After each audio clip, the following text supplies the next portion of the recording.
Pakinggan natin ang isang komento ng isang political scientist na nag-react dito kay Robin Padilla. Ano nga ba ang reaksyon nitong political scientist kay Robin Padilla?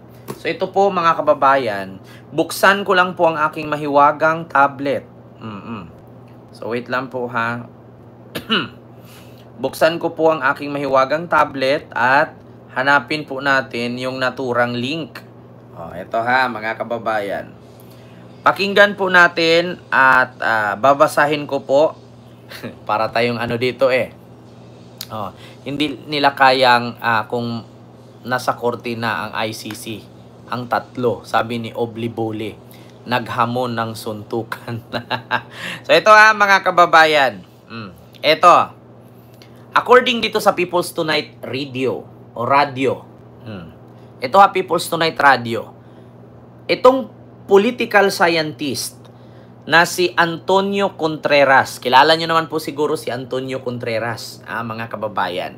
Meron siyang komento na patungkol kay Robin Padilla. So ito, alam nyo mga kababayan, bago ko basahin gusto kong sabihin sa inyo, alam nyo po, itong mga politician, kahit anong posisyon nila, mapakagawad man yan, barangay chairman, city councilor, mayor, vice mayor, congressman, governor, vice governor, senador, vice president, and president, lahat po yan ay tinatawag nating political scientist po. Oo, ang tawag sa kanila. Di ko sure kung political analyst or political scientist kasi nakalagay dito, political scientist. So, lahat po ng mga binigkas ko ng mga politician, yan po ay mga public servant. Diba? Yes po, Mamarites Mosne. Lahat po ng mga yan ay mga public servant po. Kahit anong posisyon sa gobyerno, lahat yan ay mga nagsiservisyo sa publiko or public servant. Pero ayon dito kay Antonio Contreras, isang political scientist, ayon sa page ng People's Tonight, public servant o Duterte servant. Ayon kay Antonio Contreras, sabi niya, narito ang Facebook post ng isang political scientist na si Antonio Contreras. Robin Hood Padilla is now a publicly declared Duterte servant. He said it himself. Born him and the odor will emerge is the strength of a Duterte. Sabi kasi ni Robin Padilla, kahit sunugin ninyo ako, mangangamoy Duterte pa rin ako. So yun ang sabi ni Robin.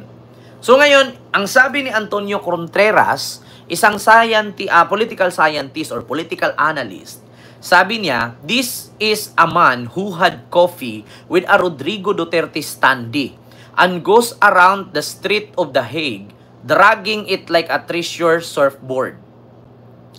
He openly cried when Rodrigo was arrested, and now he vowed to oppose Sara Duterte's impeachment that he proudly filed a resolution dismissing it. Si Robin Padilla daw, ito daw yung nagkape kasama ang standee ni Digong at nag-iikot-ikot, tumatakbo ito sa dahig, bit-bit niya itong standee ni Digong. At umiiyak pa daw ito noong si Digong ay inaristo. Di ba?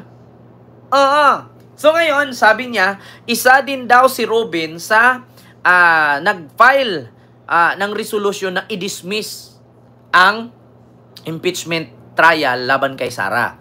So, ang tawag po dito ni Antonio Contreras na isang political scientist ay public servant nga ba si Robin Padilla or Duterte servant?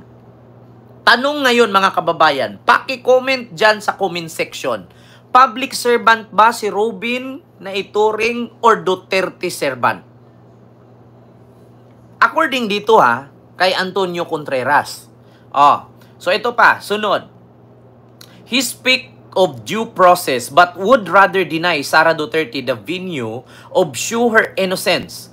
Here gaslight us by saying he is not a lawyer, that he in fact is an ex-convict, and dead he is. So, but of all the crimes he committed, the worst and most egregious, he betraying the public trust electorate granted him with an overwhelming vote when he topped the 2022 Senate election. Voters who thought he would be representing their interest. Robin Hood Padilla has become a tragic character. But if there is any consolation, he is single-handedly turning off people. He is earnest attempt to protect and serve the Dutertes. He is doing them more harm than good. Di ba? Kaya nga sabi dito ni Antonio Contreras kay Robin Padilla dito sa People's Tonight. Robin Padilla is no longer a public servant. He is now about Duterte servant. Diba? So yun ang katotohanan, mga kababayan. So sabi pa nga dito ni Antonio Contreras, noong 2022 siya ang top 1 na senador.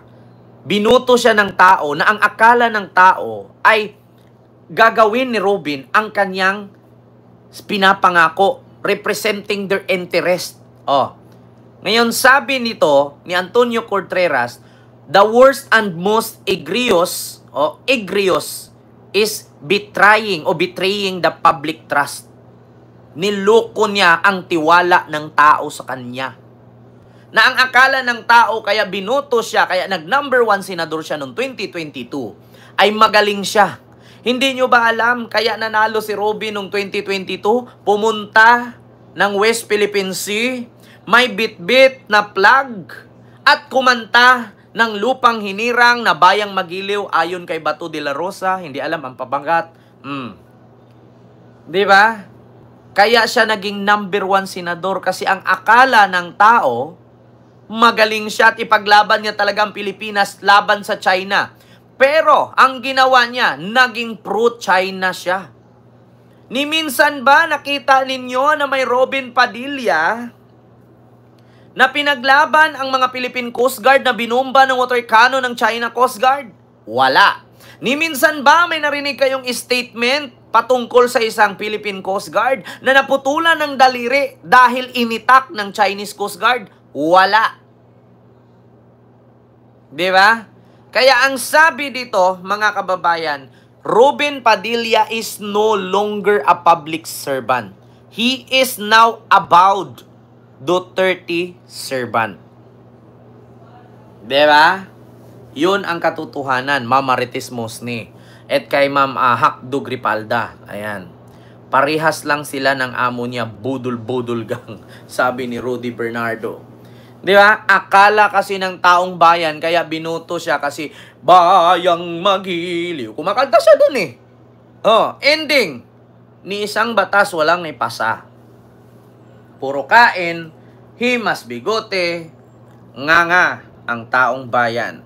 So, tama po ba ako, mga kababayan, sa reaksyon ng isang political scientist or political analyst na si Antonio Contreras? Tama po ba, mga kababayan? Paki-comment, yes or no lang. Pag yes, then comment yes. Pag no, then comment no. Di ba? So, klarong-klaro po, mga kababayan. Di ba? Naluko ang taong bayan. Kaya alam nyo na, mga kababayan, sa sunod, kung iboboto nyo pa ba ang mga ganyang klaseng politiko, nakakahiya naman pong bansagan silang politician. Kung hindi naman po, hindi naman match sa kanyang pagiging politician ang salitang politician. Diba? So yun lang nga, mga kababayan. So ito, dito tayo sunod. Ito, mas lalo ito, mga kababayan. Matatawa kayo dito kapag maririnig ninyo itong babasahin ko ngayon. So dito tayo, mga kababayan. Actually, mga kababayan, yung aking is yung aking binabasa ay nakabase lang po ito, mga kababayan, sa balita. So ito, mga kababayan, dito